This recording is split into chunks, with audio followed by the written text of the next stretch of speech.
પ્રથમ તો મકર સંક્રાંતિની ગુજરાતની જનતાને ખૂબ ખૂબ શુભકામનાઓ પાઠવું છું। મકર સંક્રાંતિ, નવરાત્રી એ ગુજરાતની પહેચાન છે।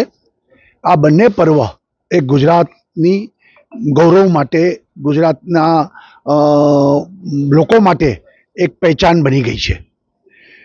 આવનારા દિવસોમાં એટલે કે કમૂરતા પૂરા થયા છે, નવા દિવસો, સારા દિવસો શરૂ થયા છે। બધાને ખૂબ ભગવાન સુખ, શાંતિ, સમૃદ્ધિ આપે એવી શુભકામનાઓ પાઠવું। હું એમ માનું છું આ વખતે દિલ્હીમાં ભાજપની સરકાર જ બનશે। જે રીતે હરિયાણા, મહારાષ્ટ્રમાં સરકારો બની, કેજરીવાલ ખુલ્લા પડી ગયા છે, કેજરીવાલના ભ્રષ્ટાચારો પણ સામે આવી ગયા છે, એટલે કોઈ સવાલ જ નથી, ભાજપની સરકાર બનશે। હું એમ માનું છું કે કોંગ્રેસ હવા ત્યાં મારે છે।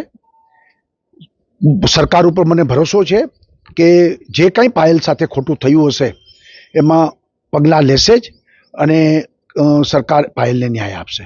નહીં, બધા મારા સમર્થકો છે, બધા ભાજપના કાર્યકર્તા છે, કોઈ સવાલ નથી। પરંતુ આ વખતે સંગઠનમાં કામ કરવા માટે ખૂબ લોકો ઉત્સુક બન્યા છે, લોકોએ તૈયારી દેખાડી છે, એ સારી વાત છે। પાર્ટી જે નિર્ણય કરશે બધા સાથે મળીને કામ કરશે।